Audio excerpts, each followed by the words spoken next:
Well, hello everyone. We are live for Workout Wednesday. Good to have you here. Just getting set a minute. So we are currently in the pits, guys, just doing the kind of the pre-event spin. So this is just a chance to turn the legs, chill out, listen to me, listen to music, whatever it is, and then get yourselves ready for the session. So we're going to kick off in 40 seconds.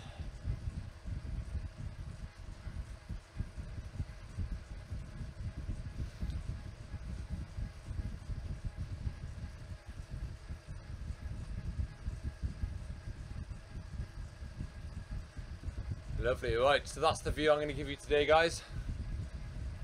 You've got 3 parts on the screen. You've got me doing the session live, you've got the name of the session, and you've got my avatar and all of us. Actually, there's a big group of us.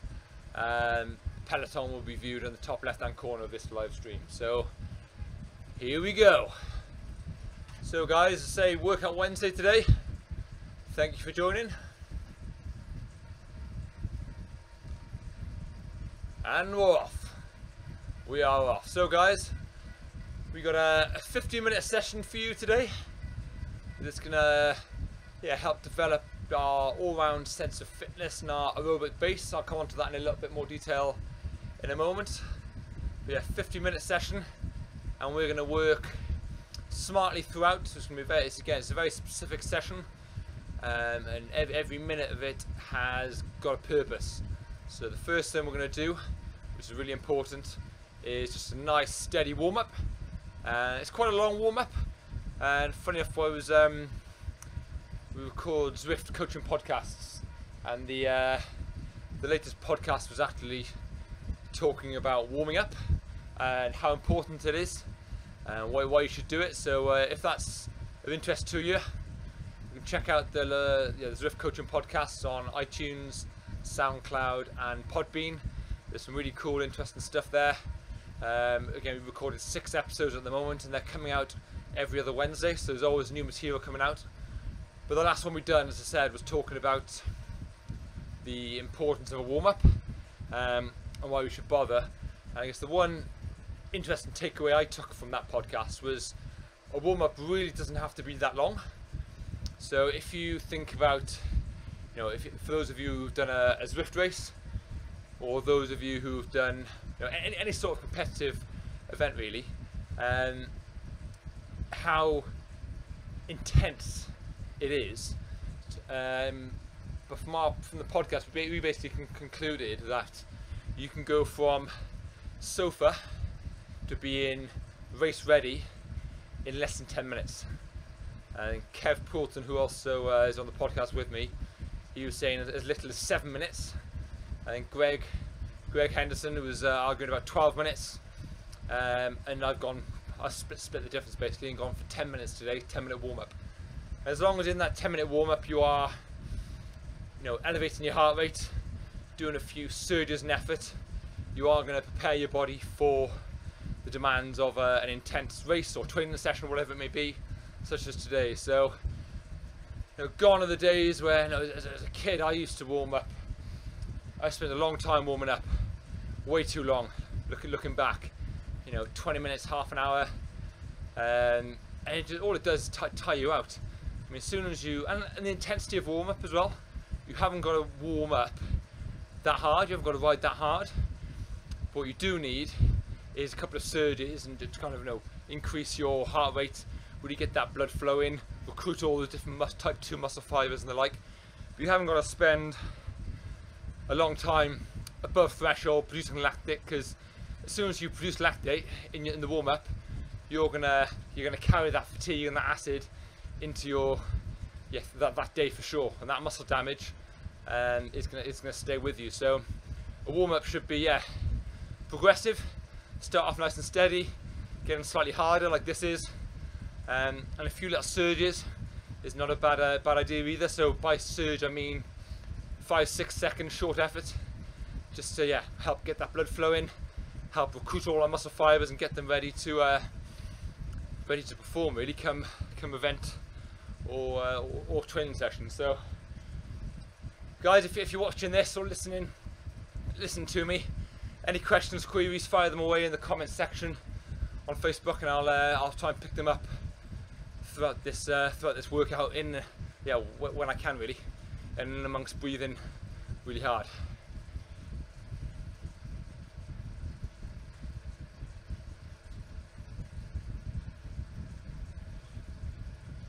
Okay, apparently the Twitch feed isn't producing the video.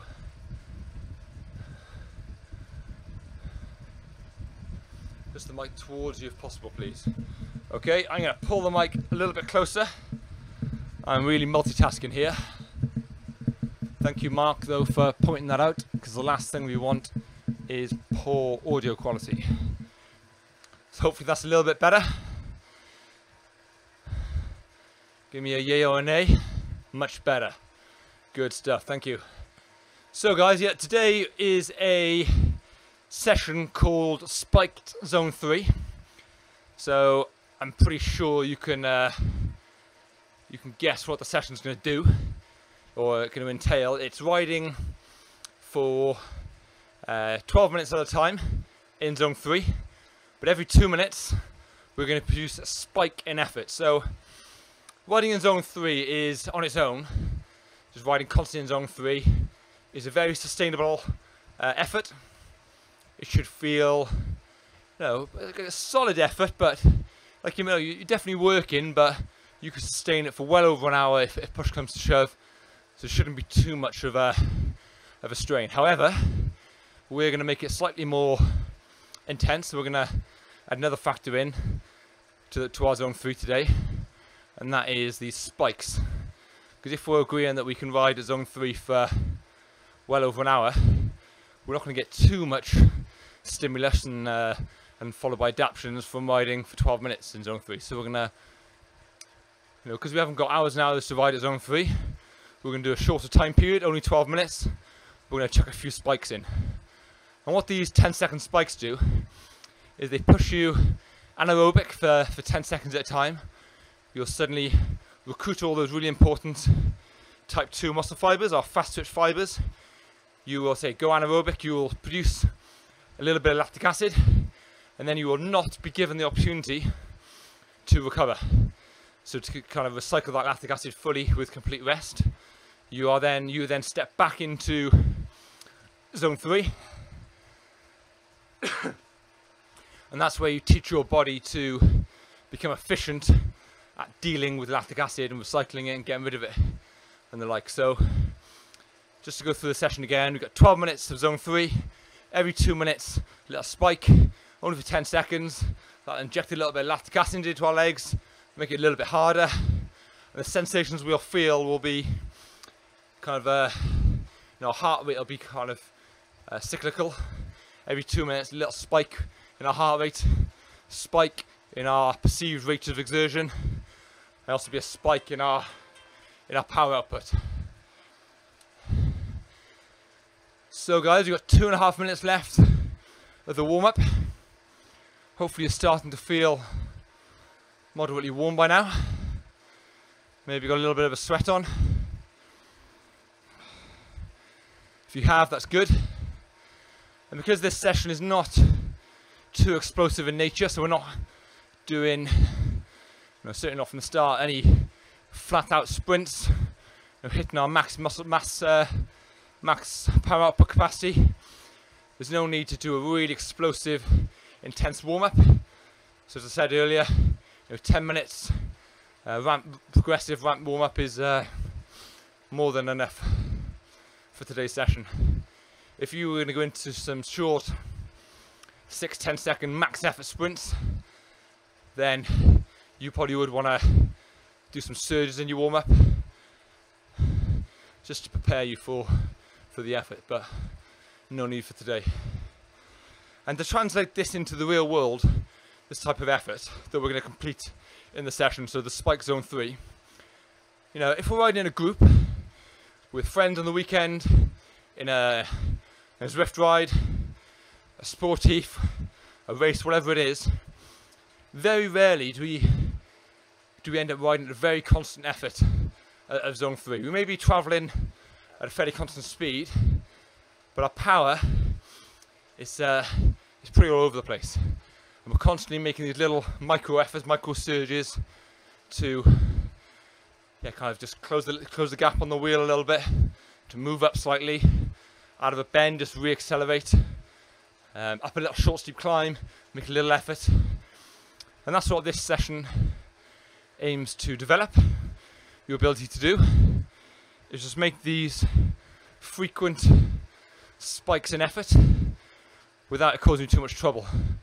Because if we're not used to riding with a bit of lactic in our legs and being forced to continue to produce power with lactic in our legs, unless we train our body to do that, when we come to have to do it on event day or out in the real world with our friends, whenever it is, it's going to feel so alien.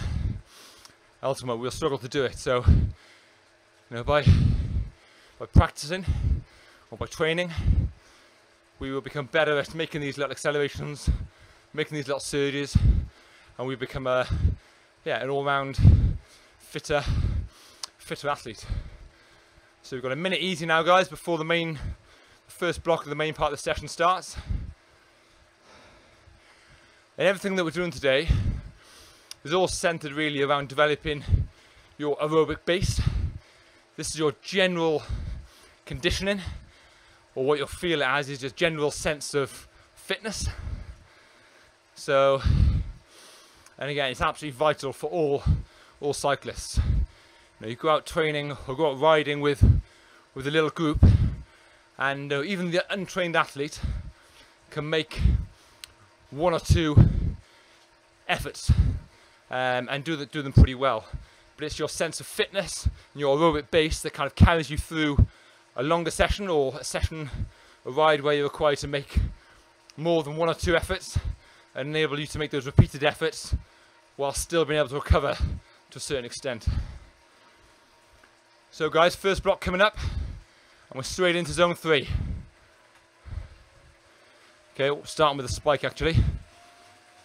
Starting with a little spike.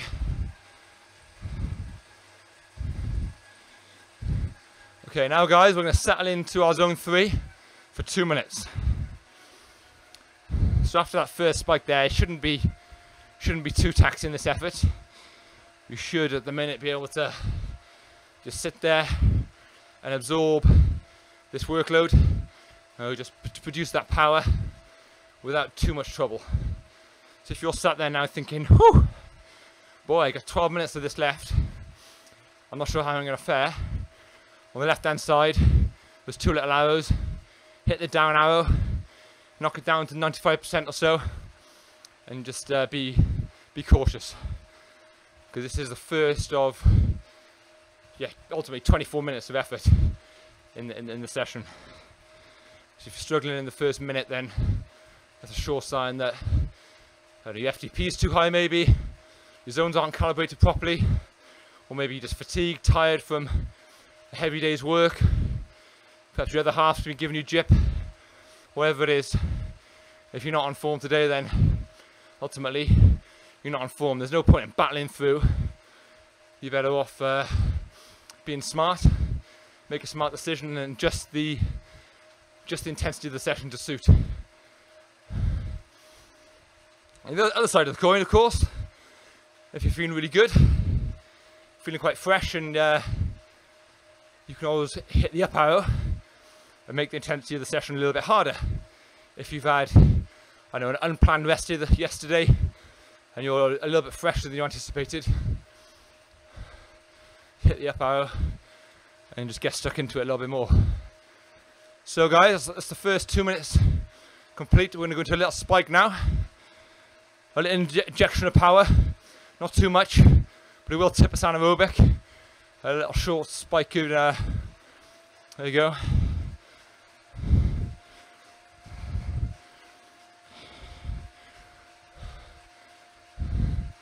And settle back down now. And again, if you're finding this session too easy, please hit the up arrow. Challenge yourself.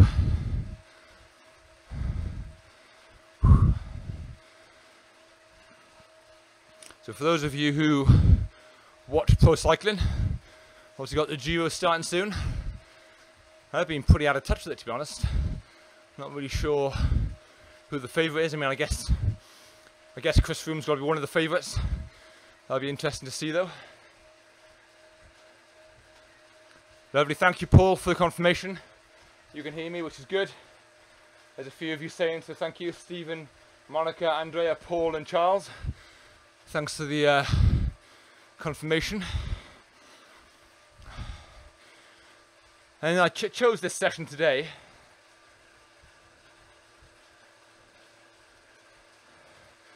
just checking a few comments there.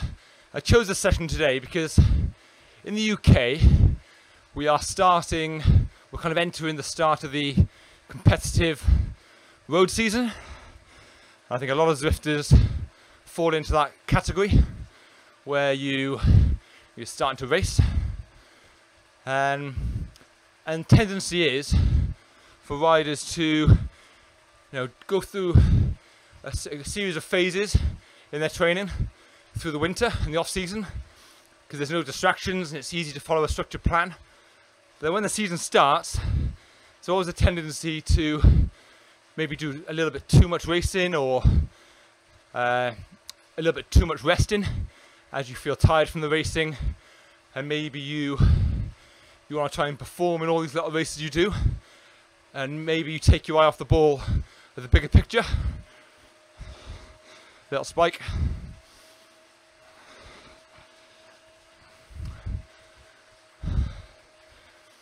So if that's you, if you've been training in a structured manner, done a load of strength work, done a bit of power work, you touched on your speed work, and you've entered the racing season, started competing, and you've got a couple of results, feeling quite good, and you've, rather than training through some of these events that are not target events, maybe you've rested for them because you think I might get a cheeky little result there.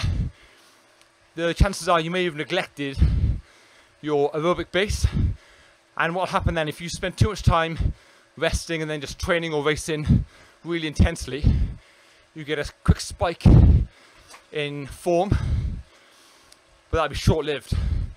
And then what will happen then, you have basically a big crash, not physically a crash, but a form crash as your form dips off, because you haven't got that aerobic base, that general level of fitness to support you. So what this session today aims to do is keep your base topped up.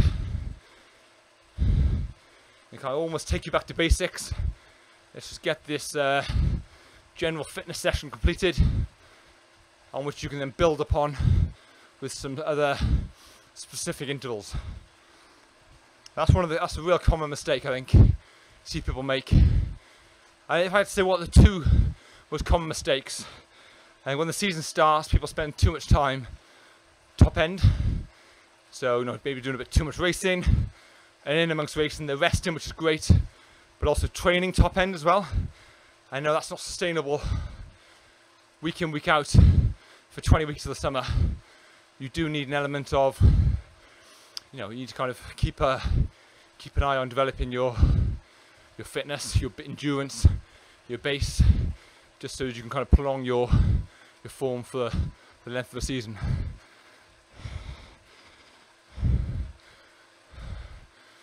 Okay.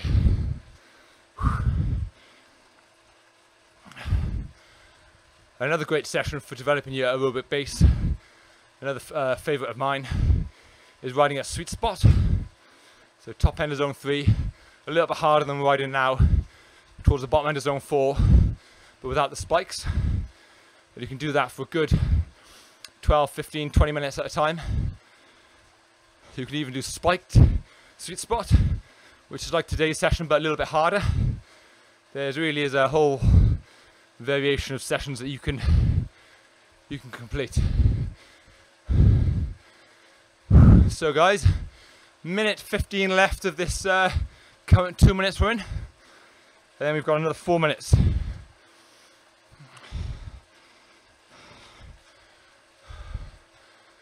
I know a lot of this, it's a lot of it's about your form and composure, kind of keeping still and letting those legs produce the power. So if this feels a bit uncomfortable to you, it may be a sign that your weakness, your relative weakness, is your lack of general fitness, especially towards the end of the session. So maybe so each block is 12 minutes. Maybe in the first block, after 8 or 10 minutes, around about now, the session starts to bite a little bit. And maybe in the second block, it starts to bite as well. That could be a sign that, yeah, you need to focus more on developing your base. And the good thing is it's a fairly rewarding zone to ride in. You spend a bit of time working in this, spike zone 3 sweet spot, developing your base. You do get a pretty quick sense of increased fitness. It's very rewarding in that sense. Okay guys, spike.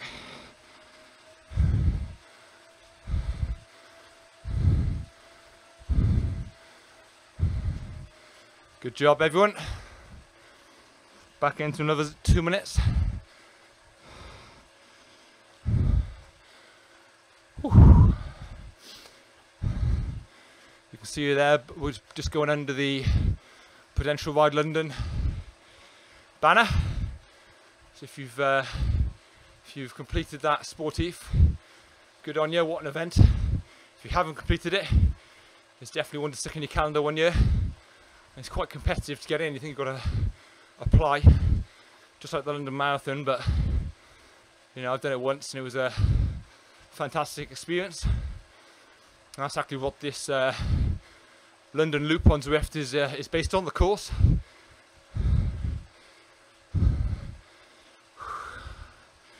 Important to keep drinking as well, guys.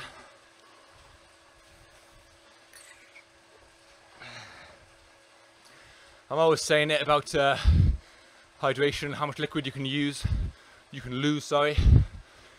And often reminders to keep drinking, but it really is key. Dehydrated bike rider is a slow bike rider.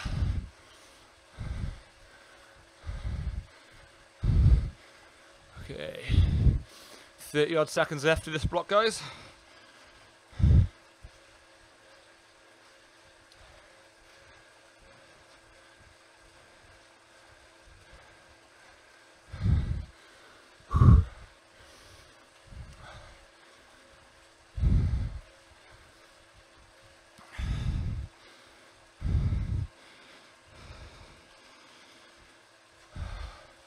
Right guys, you got 8 seconds, then we do a final spike of this block. Spike, 2 minutes, block done.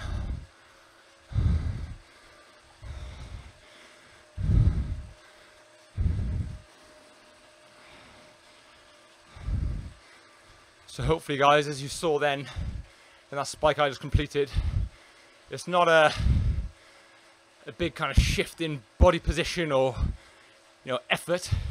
It's just a little surge, little squeeze on the pedals, knock it up a few watts, and just sit there and absorb it really. We want to try and minimize the amount of body movement, because as soon as we start moving our bodies around, we bring more muscles into play, and more muscles being used, literally in our upper body to move around, require oxygen, and that oxygen is then critically diverted from our legs where we want it to be flowing. That's why it's really important to keep your body still, but also out in the real world, from an aerodynamics point of view, when your body's moving around, you're rocking and rolling, your head's going up and down, that's creating turbulence, and basically increases the drag on your body, and that will slow you down, simple as that. And the faster you're going, the more any movements in your upper body will slow you down. So up a hill, if you're moving around a little bit, not too critical, but if you're on a fast section of road, especially into a headwind, and your body's moving around, that's really going to slow you down. And it's quite hard to hold an aerodynamic position You haven't got to get too caught up in it, but essentially the lower you can get at the front while maintaining power, the faster. So if you can only kind of get into an aero position for a short period of time, make sure that time you do spend in an aero position is when you're either into a headwind, basically into the hardest parts of the course. So the fastest parts of the course, really, where you're travelling the fastest, or into a headwind. So that's downhills, fast downhills. Also from a safety point of view, if you're going down a hill, you want to be a solid unit. You don't want your body to be rocking and rolling too much. Yeah, body still. Nice and efficient. So guys, that was our first 12-minute block complete. So hopefully you all sat there feeling like that was a solid 12 minutes, but it didn't cause you to bust a lung or anything like that. There wasn't loads and loads of lactic in your legs, a few little surges, a few little uncomfortable phases, but that should have been about it. So the next thing we got, guys, 4 minutes nice and easy, recovery, time to take a drink. Make sure we all do that, guys.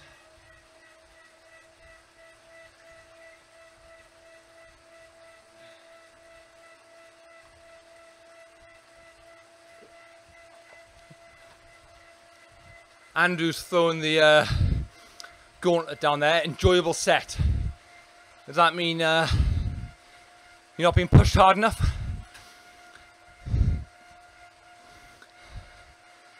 Or you're just enjoying the company and the variation in effort, should we say? Just enjoying Zwift. I'm sure it's the latter.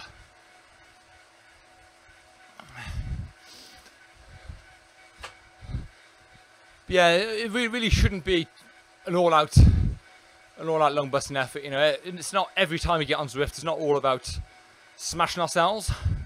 That's especially true if you're able to train a couple of times a week. So say you can train 4 or 5 times a week.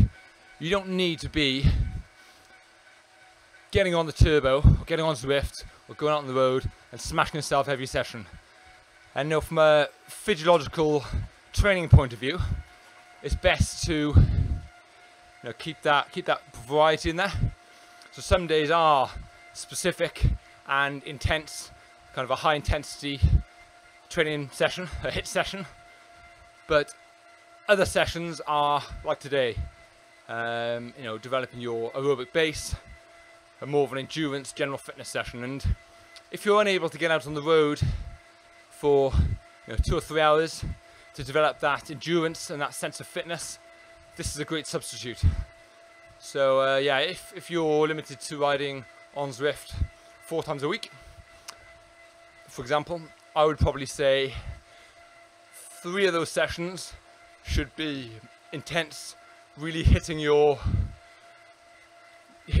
kind of working your type 2 muscle fibers, and then 1 session should be more kind of type 1 muscle fiber based, with kind of spikes and of type 2 muscle fibers. So 1 steady session, 3 intense sessions, what I'd say.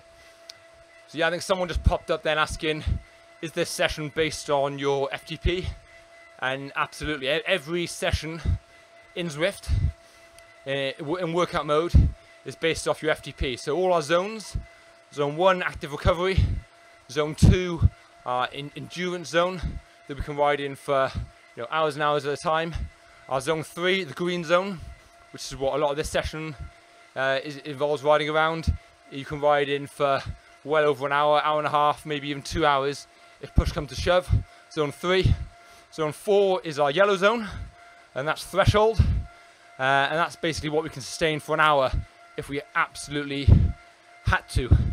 And that in our zone is our zone 4, is where we'll find our FTP, which again all the zones are calibrated from. Zone 5, your red zone, is your so that's basically what you can produce for a couple of minutes, 1-2 minutes. It's an all-out effort, and then beyond that is basically sprinting flat out call it zone 7, call it sprinting. It's basically, you're not really looking at your power meter or your numbers when you're in that zone. It's just head down and give what you got. Yep, good job everyone. Thank you Whiskey for the motivation there. Echo your comments. You know, everyone's doing well here. So yeah, all sessions in workout mode. Of the power you produce is not your FTP. It's just the power you produce relative to your weight to give you a watts per kilo metric. And it's your watts per kilo that determines how fast you travel in a race. So workout mode, FTP, just that one number expressed in watts. Racing and just free riding when you're riding along in Zwift and out in the real world. It's your watts per kilo that's going to determine how fast you travel. And the effects of watts per kilo are exacerbated with an increasing gradient. So if your weight has a bigger impact. So if you're carrying 5 kilos more than another rider and you're both producing the same power, and let's assume rolling resistance and the drag you create is all the same, the 5 kilo heavier rider on the flat will travel a little bit slower, but 5 kilos won't have a massive impact. Then you go into a 1% gradient, 2% gradient, 3% gradient. That extra 5 kilos that you're dragging has an increasingly greater impact on your speed. If you take that up to 10% gradient, and that 5 kilos is an absolute game changer. It's the difference between, you know, sticking with a group and getting dropped. You know, really is a big. I know, so Mark, you're saying there 92 kilos. The bad news is, you know, again, I'm not going to get too into the details, but for a 92 kilo rider versus a 70 kilo rider, you know, you got 22 kilos there extra to drag up the hill. If you could lose every 100 grams you lose is going to make your life easier. As soon as you start shedding kilos, you know, your cycling experience will just transform.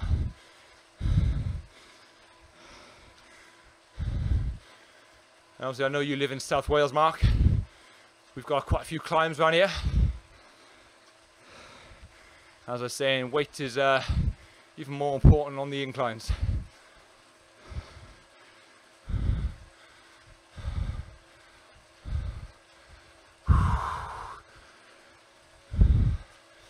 Okay, good job everyone. A minute left until we do another spike.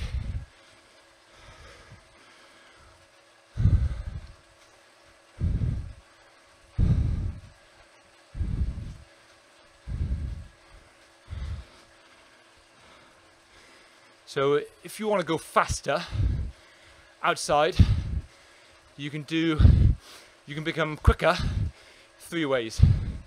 One, you become faster, stronger, and increase your power to weight.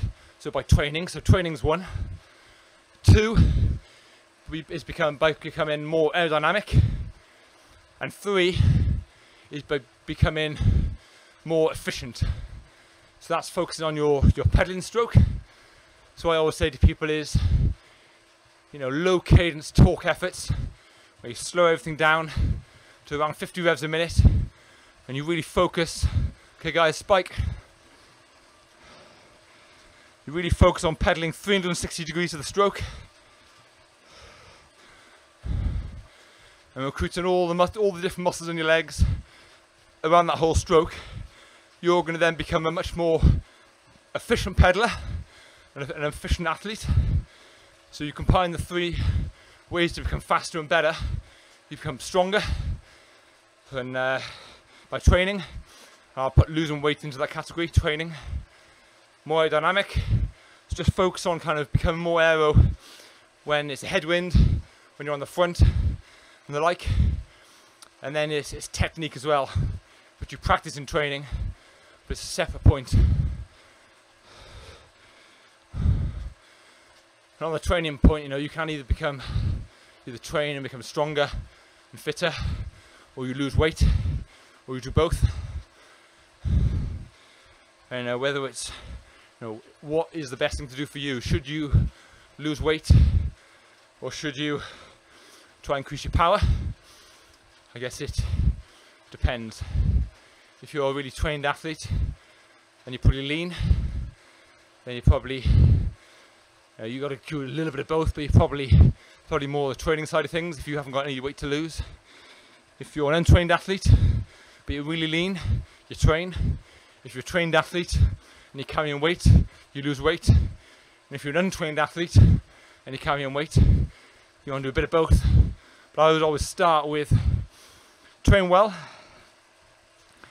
So yeah, get your training right, and kind of continue with your nutrition pattern, making sure you're fueling well, and then you can kind of fine-tune your nutrition and your food intake once you've got your training dialed. But if it's all new to you, so you're going to start training harder and you're going to change your nutrition, that's probably a lot to change in one go. Let's do them one at a time. Okay guys, spike.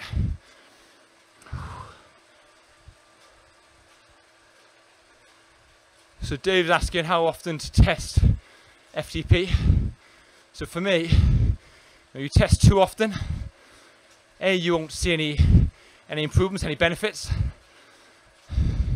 But B, it's also very psychologically, it's a very hard thing to do, to put yourselves through that FTP test.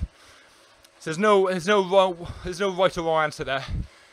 As long as the rider is, still hitting all the right zones in training, so still touching their peak power, they're still doing a bit of aerobic base work, still doing a few kind of capacity efforts, you should be fine. But again, if you really want a frequency out of me, I'll probably say every 8 to 10 weeks. You hear some people saying test every 6 weeks. It's kind of widely regarded that it takes 6 weeks for you to really see an improvement. So if you're testing every 6 weeks, you're really towards the scale of kind of over testing and becoming a kind of a lab rat. So yeah, I'm definitely of the opinion more towards kind of 8 to 10 weeks, 10 to 12 weeks around there. There's no right or wrong answer.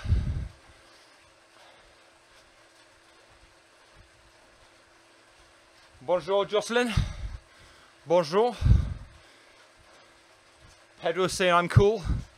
Thank you, mate. Thank you. Very kind. We got 15 seconds, guys. And we go again. Another spike. So you've got 2 left. 2 spikes left.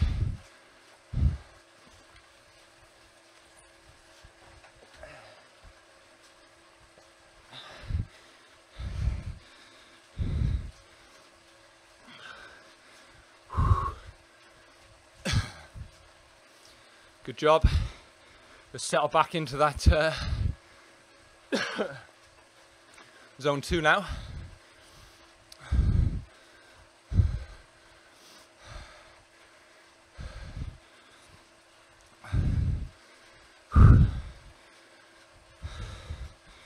And hopefully everyone should be feeling the effects of this session a bit by now.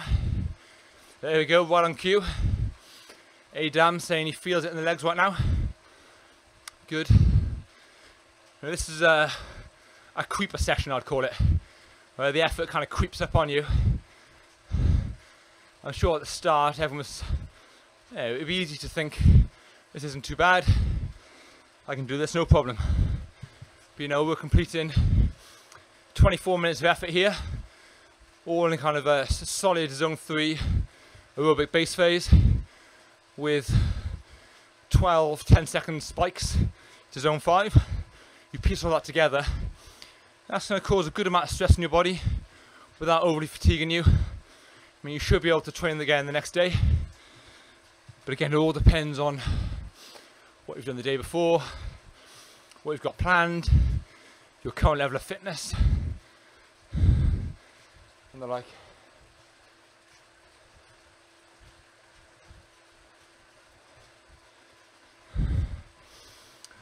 So Brad's got a question here about the 4-week FTP booster. He's asking, does it seem too intense? And I think the answer to that is no. And the reason I'm saying that is that all the sessions are only short. They're only all kind of 40-50 minutes long, maybe touching an hour. But it is only a 4-week kind of crash course. So if you are to see any boosts or bumps and gains in your FTP, you're going to have to kind of press on quite hard and stimulate yourself. So this is that 4-week booster is a crash course. It's designed to kind of get you results quick, and for that purpose, so you do need to overload yourself to a certain degree. So I think for what it is trying to achieve, I think it's about spot on.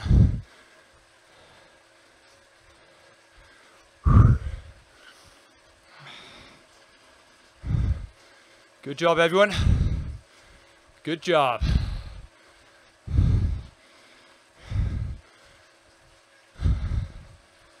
And again, composure, really important, guys, as we come to the end of this session. Just because it's the last couple of minutes, don't let your form go. Maintain those watts, stick in the zones.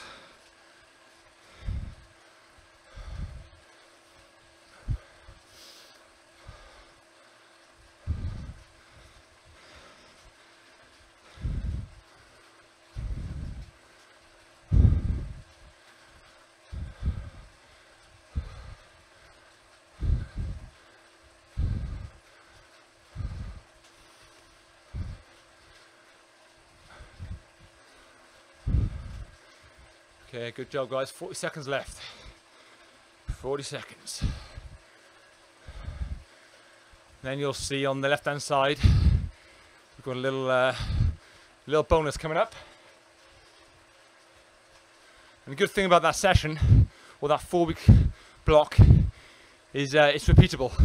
So next time you do it, you'll just start with a higher FTP. So you'll go in with a higher FTP that you'll hope to build on.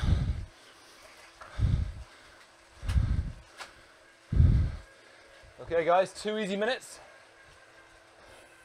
Quick chance to stretch and loosen out.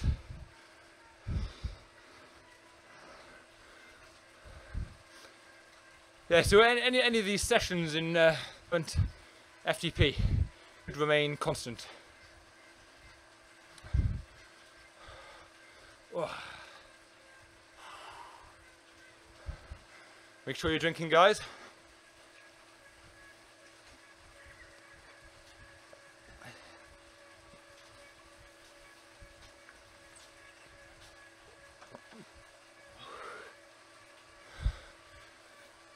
Okay guys, 50 seconds, and then we've got a bonus sprint. Lucky you.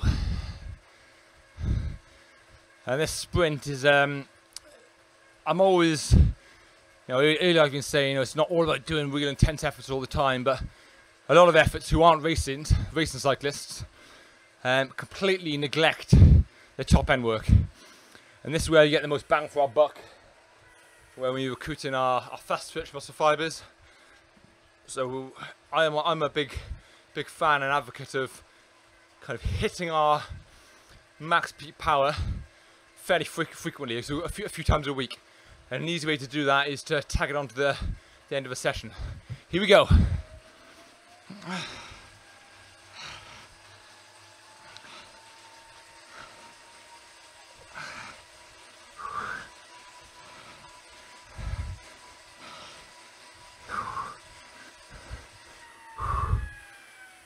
Good job.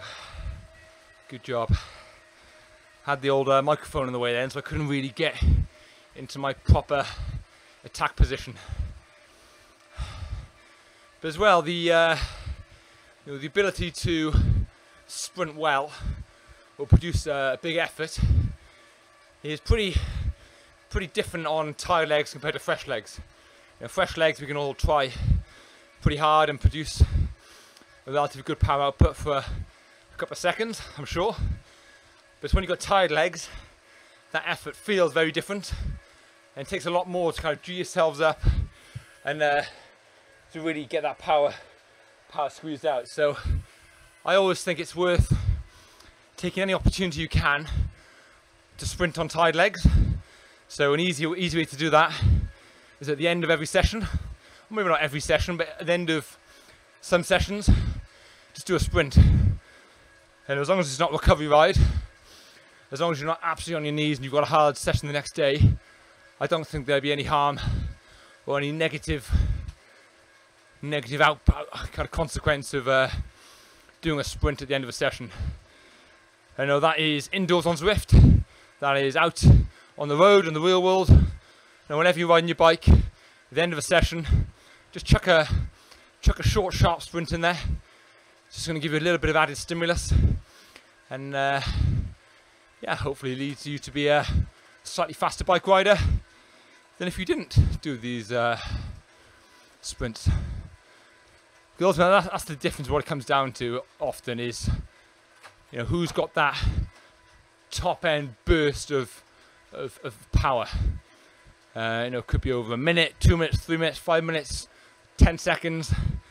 But ultimately, it's, you know, often the difference is not made when we're riding steady. It's when the going gets tough and we're riding hard and the intensity kicks in. You see kind of gaps and you see groups splinter and all that type of stuff. Paul, first Zwift ride. Congratulations, my man.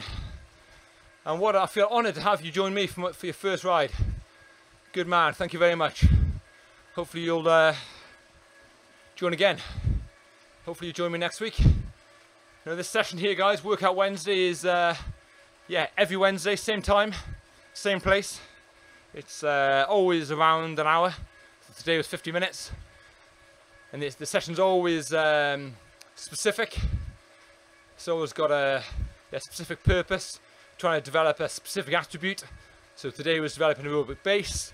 I think last week was developing our anaerobic capacity, so kind of working well above threshold. The week before that was developing our sprint. So yeah, every week's different. We're trying to keep it interesting for you guys. Try to keep it yeah, keep it varied. But yeah, join me, guys. Same time every week. Just gonna send a quick message to the group.